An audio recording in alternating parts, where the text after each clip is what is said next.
बातें बहुत की जाती हैं, पता नहीं क्या-क्या कहा जाता है, लेकिन एक्शन नहीं लिया जाता। उनके पास 2 मौके थे, जब ये कहते ना कि हम पाकिस्तान ऑक्युपाइड कश्मीर ले लेंगे और उन दोनों मौकों का इन्होंने फ़ायदा नहीं उठाया, वो आगे बढ़ने की शायद हिम्मत नहीं पैदा कर पाए और दोनों बार ये बीजेपी की सरकारें थी। तो राजनाथ सिंह हो या मोदी हो या अमित शाह हो, जयशंकर हो, ये सब लोगों को लपेटते रहते हैं। ये भी दोनों न्यूक्लियर पावर्ड है, इधर से पाकिस्तान न्यूक्लियर पावर्ड है, उधर से चाइना न्यूक्लियर पावर्ड है। अगर वॉर हुई थी तो वॉर में आप एक्शन ले सकते थे, आपकी आर्मी जा सकती थी, कुछ कर सकते थे, लेकिन आपने किया क्या? तो पीओके और अक्साई चिन को वापस लेना अब केवल राजनीतिक भाषण नहीं, एक बहुत ही कॉम्प्लिकेटेड जियोपॉलिटिकल और मिलिट्री मुद्दा है। दोस्तों, आज हम दो ऐसे विषयों के बारे में बात करने जा रहे हैं जिन पर अक्सर बात कम होती है। रेटोरिक्स बहुत है, मतलब तानेबाजी बहुत है, बातें बहुत की जाती हैं, पता नहीं क्या-क्या कहा जाता है, लेकिन एक्शन नहीं लिया जाता। ये भी एक कड़वा सच है। आज बात करेंगे कि भारतीय जनता पार्टी की सरकारें, उनके पास 2 मौके थे। जब ये कहते हैं ना कि हम पाकिस्तान ऑक्युपाइड कश्मीर ले लेंगे, तो उनके पास 2 मौके थे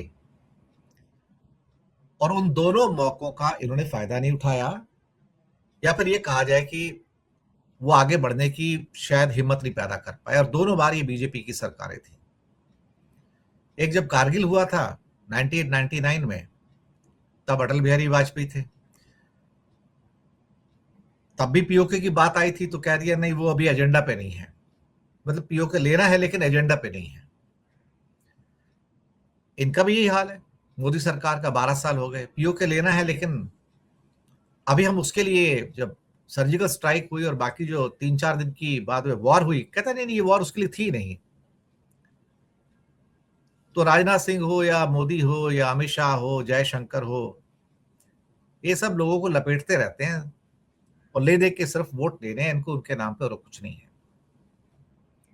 मतलब ऐसी-ऐसी चीजें करेंगे जिसका कोई मतलब नहीं है। जैसे कि डिलिमिटेशन कर दिया और कहा कि पाकिस्तान ऑक्युपाइड कश्मीर में हमारी 24 सीटें होंगी, हमारी असेंबली की। अब इंसिडेंटली आज 7 जून है तो आज वहां पे वोटिंग हो रही है। गिलगिट बाल्टिस्तान का जो एरिया है वहां पर वोटिंग हो रही है 33 सीटों के लिए, जो कि पाकिस्तान के अंदर है इस टाइम। प्रैक्टिकली तो पाकिस्तान के अंदर ही है ना। अब एक दूसरा इसके साथ सब्जेक्ट है, उसकी तो कभी बात ही नहीं करते ये लोग। मुझे तो लगता नहीं पहले कभी इसकी बात कभी पार्लियामेंट में मोदी जी ने कभी उठाई हो लाइफ में। मोदी के नाम से अक्साई चिन्ह निकला हो कभी मुंह से, मुझे याद नहीं कभी भी। राजनाथ सिंह के मुंह से भी कभी नहीं मैंने सुना उसके बारे में। मैंने अमित शाह से भी नहीं सुना, मैंने जयशंकर से भी नहीं सुना। अक्साई चिन्ह की कोई बात ही नहीं करता।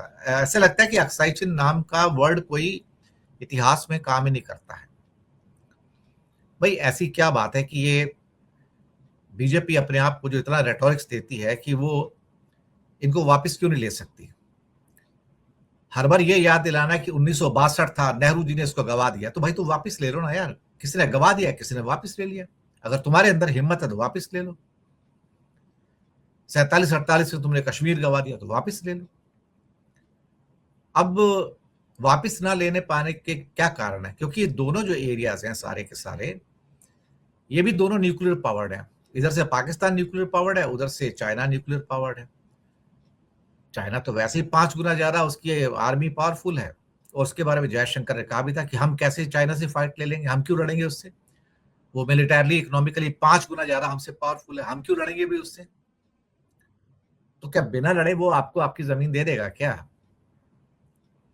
अब सबसे पहले मैं आपको ये एरिया दिखा देता हूँ पूरा का पूरा। यहाँ पे आप देख लीजिए,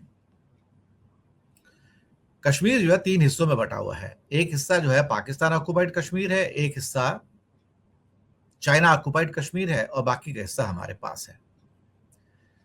जो इंटरनेशनल कम्युनिटी है वो क्या कहती है इसके बारे में? जो पाकिस्तान का हिस्सा है कश्मीर वाला, उसे वो पाकिस्तान एडमिनिस्ट्रेड कश्मीर कहती है। पाकिस्तान एडमिनिस्ट्रेड कश्मीर। और जो इंडिया वाला हिस्सा है कश्मीर का, उसे वो इंडियन एडमिनिस्ट्रेड कश्मीर कहते हैं। उसे इंडिया नहीं कहते, वो इंडियन एडमिनिस्ट्रेड कश्मीर कहते हैं। और जो इंटरनेशनल कम्युनिटी अक्साई चिन्ह की तो बात ही नहीं करती है। अक्साई चिन्ह तो अब क्या है कि उसको तो एक प्रोविंस होता है ना, वो बना दिया पूरा का पूरा। अभी नया उन्होंने डिक्लेरेशन आ गया, उसके बारे में बताएंगे। तो साहब ये एलओसी जो लाइन है, इसके जो लेफ्ट का जो एरिया है, ऊपर का जो गिलगिट बाल्टिस्तान जहां पे आज वोटिंग हो रही है, और जो येलो छोटी स्ट्रिप एलओसी के लेफ्ट में है, वो पाकिस्तान ऑक्युपाइड कश्मीर कहा जाता है। और जो LAC लिखा हुआ है जहां पर, जिसे लाइन ऑफ एक्चुअल कंट्रोल कहते हैं, उसके पार जो अक्साई चिन्ह लिखा है वो चाइना के कंट्रोल में है।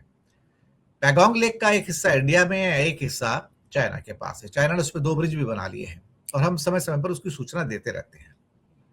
लेकिन चाइना के मामले में हमारी विदेश मंत्रालय जो है वो ढुलमल नीति है। हाँ, एक स्टेटमेंट इशू कर दिया, बस इतना काफी हो गया। पीओके को लेके थोड़ा सा एग्रेसिव हो जाते हैं, स्टेटमेंट देते हैं, थोड़ा सा एक्स्ट्रा भी बोल जाते हैं।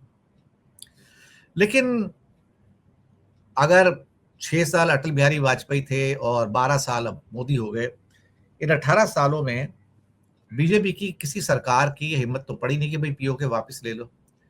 वो वापस लेने की बात ही नहीं करते एक्चुअली। कहते हैं हाँ वापस आएगा, कब आएगा ये पता नहीं है। अब सवाल ये पैदा होता है कि अगर मैं इसी फोटोग्राफ को अगर लेके चलूं थोड़ा सा आगे, तो क्या कारण है, उसके बारे में थोड़ी सी चर्चा होनी जरूरी है कि अल्टीमेटली क्यों बीजेपी गवर्नमेंट एक्शन नहीं ले रही इसके ऊपर। अगर वॉर हुई थी तो वॉर में आप एक्शन ले सकते थे, आपकी आर्मी जा सकती थी, कुछ कर सकते थे, लेकिन आपने किया क्या? तो पीओके और अक्साई चिन्ह को वापस लेना अब केवल राजनीतिक भाषण नहीं, एक बहुत ही कॉम्प्लिकेटेड जियोपॉलिटिकल और मिलिट्री मुद्दा है। इसमें तो कोई शक वाली बात नहीं।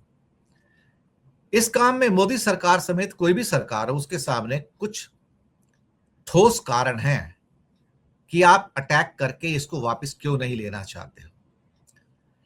देखिए, एटॉमिक वॉर का तो बिल्कुल खतरा बिल्कुल सामने रहता है। अभी भी 4 दिन में हमने देखा कि एटॉमिक वॉर हो सकती थी।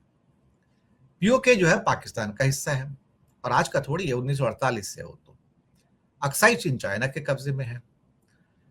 अगर इंडिया मिलिटरली इन इलाकों को वापस लेने की कोशिश करता है तो फिर इंडिया को उसके लिए फाइट करनी पड़ेगी। एक मिलिट्री पूरा फाइट होगा, यहाँ पे जमीन पे फाइट होगा, ये आसमानी फाइट नहीं होगा, जिसे बूट्स ऑन ग्राउंड कहते हैं। अगर दोनों, फिर ये दोनों क्या तीनों देश ही न्यूक्लियर पावर हैं, तो इनमें से अगर किसी ने भी कुछ यूज कर लिया तो फिर तो ये जंग बड़ी ही विनाशकारी हो जाएगी, इस टोटल डिस्ट्रक्शन हो जाएगा। फिर तो अगर हमारे पास 180 एटम बम हैं जो कि डिक्लेयर्ड हैं, तो पाकिस्तान के पास भी करीब करीब इतने ही है, 250 180 करीब है। चाइना के पास डिक्लेयर्ड करीब 600 हैं, लेकिन वो कहते हैं कि 1000 हम 2030 तक हो जाएंगे, 1500 2035 तक हो जाएंगे। लेकिन सबको पता उनके पास 2 से 3000 बम हैं इस टाइम, तो कहीं कोई वो ही नहीं है। जयशंकर ने कहा था कि चीन की तो मिलिटरली जो ताकत है और इकोनॉमिक ताकत हमसे 5 गुना है, हम उससे लड़ कैसे सकते हैं। तो पहले ही पल्ला झाड़ लिया, देखो जी हम तो चीन के ऊपर आक्रमण नहीं कर सकते। दूसरा, चीन ने वहां पर क्या है ना, इंफ्रास्ट्रक्चर बना लिया बहुत सारा, इस समय सॉलिड इंफ्रास्ट्रक्चर बना लिया है। उनकी क्या है कि हाईवेज बन रहे हैं, उनकी रेलवेज बन रही हैं, वहां बिल्डिंग बन रही हैं। तो चाइना हमारे बॉर्डर के किनारे किनारे पूरा हाईवे बना रहा है, जिसको कि LAC कहते हैं, जबकि हमारी साइड से वहां तक पहुंचना बहुत मुश्किल है। जबकि अक्साई चिन का जो एरिया बेसिकली इस किस्म का एरिया है, जिसे हम ये कह सकते हैं कि वो काफी प्लेन एरियाज है, वहां पे अंदर जाके बंजर है, लेकिन प्लेन टाइप के अंदर के एरिया काफी है वहां पे। उसे कोल्ड डेजर्ट कहा जाता है। दूसरी बात, इंटरनेशनल डिप्लोमेसी के अंदर भी कश्मीर एक डिस्प्यूटेड लैंड है। इंडिया नहीं मानता, लेकिन इंटरनेशनल कम्युनिटी तो मानती है ना, उसको क्या करोगे आप। तो अगर आप इन इलाकों पे कब्जा करने का अगर आप कोई कोशिश करते हो तो भारत को सैंक्शंस का सामना करना पड़ सकता है। ये बात सही है। आज पाकिस्तान को चाइना की पूरी सपोर्ट है, आज पाकिस्तान को अमेरिका की पूरी सपोर्ट है। तो इन एक्चुअलिटी अगर हम सपोज करो पीओके को लेने जाते हैं, तो हमें वहां पे गिलगिट बाल्टिस्तान का एरिया में तो सीपैक प्रोजेक्ट भी जाता है। $60 बिलियन चाइना ने लगाए हैं और उनकी फोर्सेस उसको प्रोजेक्ट प्रोटेक्ट करेंगी। चाइना ने कई बार कहा है कि मेरे सीपैक के प्रोजेक्ट के ऊपर अगर कोई अटैक होता है तो उसे चाइना के ऊपर अटैक माना जाएगा और उसका वहीं से जवाब दिया जाएगा।